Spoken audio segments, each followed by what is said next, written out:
کاتێک لێکۆڵینەوە لەسەر مێژووی کوردستان دەکەین، هەموو ڕێگاکان دەچنەوە سەر سەرچاوەیەکی بنەڕەتی پیرۆز و بێوێنە، ئەویش شەرەفنامەیە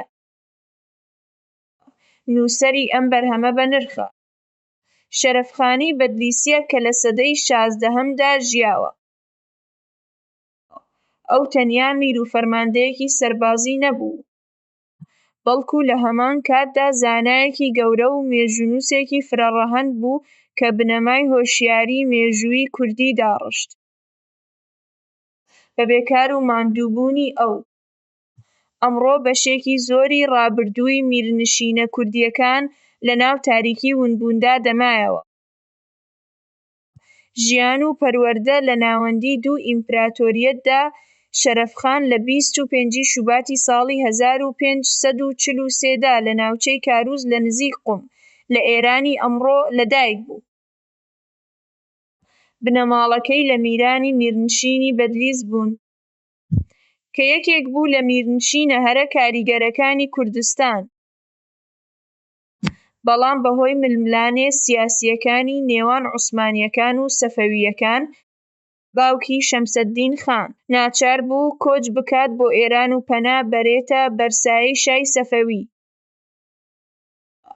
شەرەفخان لە کۆشکی شاییی سەفەوی شاتە هەماسب لە ناو منداڵانی شا و میرزادەکاندا گەورە بوو. لەوێ پەروەردەیەکی زۆر باڵای بینی، جگە لە زانستە ئایینی و ئەدەبیەکان، لە بواری سیاسەتی دەوڵەت، مێژووی جیهان، فەلسەفە و هونەرەکانی جەنگدا بووە شارەزا. ئەو چەند زمانێکی دەزانی، وەک کوردی، فارسی، عەرەبی و تورکی. ئەم ژیانەی ناو کۆشک ڕێگەی پێدا ببێتە خاوەن دیدێکی جیهانی و سیستماتیک. لە تەمەنی 20 ساڵیدا بوو بە میری عەشیرەتەکان و لە پلە باڵاکانی دەوڵەتدا وەک والی ناوچەکان کاری کرد. گەڕانەوە بۆ زێدی با و باپیران. بەدلیس هەرچەندە شەرەفخان لە ناو دەوڵەمەندی کۆشکی سەفەویەکاندا بوو، بەڵام خۆشەویستی ئەو بۆ خاکی کوردستان و میراتی با و باپیرانی هەمیشە لە دڵیدا بە زیندووی مابووەوە.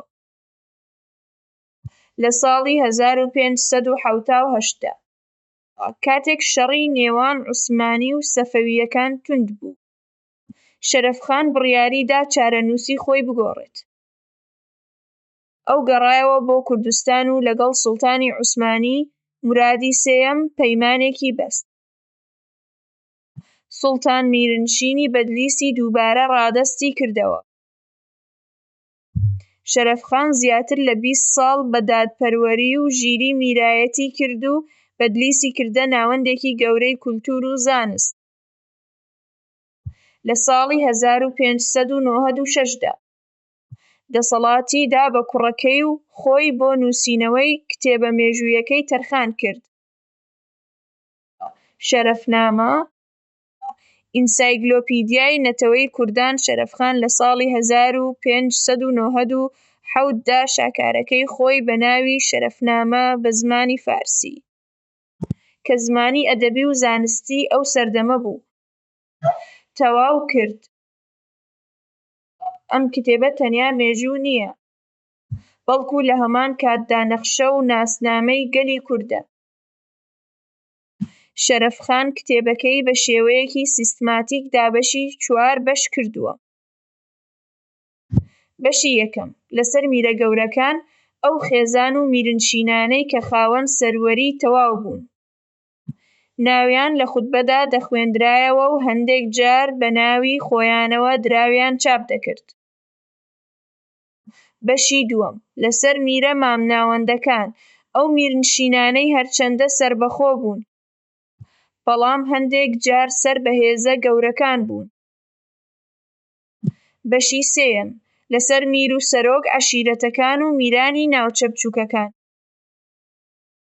بەشی چوارەم و خاتیمەی کتێبەکە لەسەر میرنشینی بەدلیس و مێژووی بنەماڵەی خودی نووسەر پێناسەکردنی جوگرافیای کوردستان یەکێک لە گرنگترین لایەنەکانی شەرەفنامە ئەو نەخشەیەیە کە شەرەفخان بە وشەکانی خۆی کێشاویەتی. پێش ئەو کەس بەو شێوەیە سنوورەکانی کوردستانی دیاری نەکردبوو. ئەو سنووری کوردستانی لە کەنداوی فارسەوە تا سنووری ناوچەی ئەرزەڕۆم و مەڵاتیا وەک یەک پارچە پێناسە کردووە. ئەو باسی چییە؟ ڕووبار، ئابووری و تایبەتمەندیە کۆمەڵایەتیەکانی هەر شارێکی کوردستانی کردووە. ئەمەش نیشانی دەدات کە شەرەفخان خاوەن هۆشیارییەکی نەتەوەیی زۆر پێشکەوتوو بووە. گرنگی شەرەفنامە لە زانستدا شەرەفخانی بەدلیسی وەک باوکی مێژوونووسی کوردی دەناسرێت چونکە میتۆدێکی زانستی بەکارهێناوە. ئەو تەنیا چیرۆک و ئەفسانەی نەنووسیوە، بەڵکو بەڵگەنامە فەرمییەکان، پەیماننامەکانی دەوڵەتان و تێبینیە ڕاستەقینەکانی خۆی کردووەتە بنەمای کتێبەکە. کتێبەکەی بۆ چەندین سەدەوە گرنگترین سەرچاوە بۆ ڕۆژهەڵاتناس و زانایانی جیهان ماوەتەوە.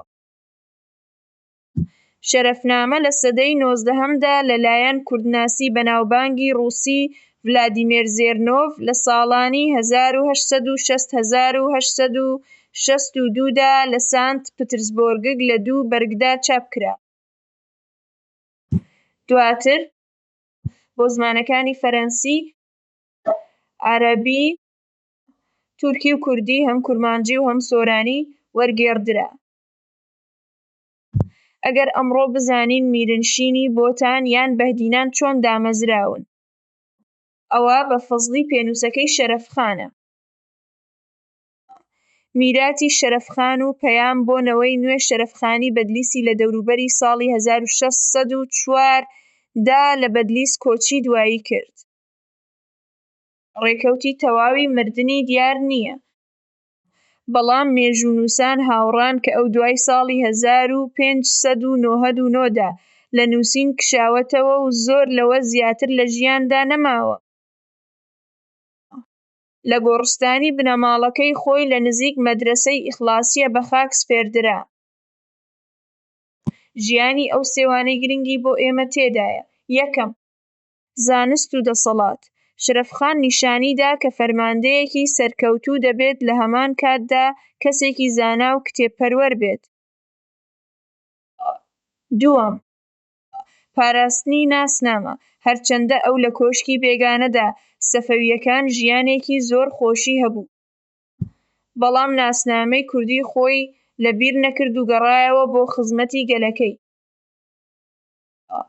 سێیەم، هێزی نووسین. شەرەفخان تێگەیشتبوو کە شمشێر و چەک ڕۆژێک دێت ون دەبن، بەڵام کتێب و نووسین تا هەتایە دەمێننەوە.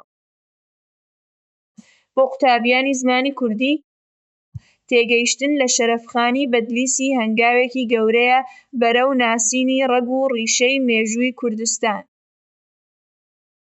ئەو سیمبولی بوێری، هۆشیاری و سەربەرزی کوردیە کە بە پێنووسەکەی سنوورەکانی نەتەوەیەکی لەناو لاپەڕەکانی مێژوودا بۆ هەمیشە جێگیر کردووە.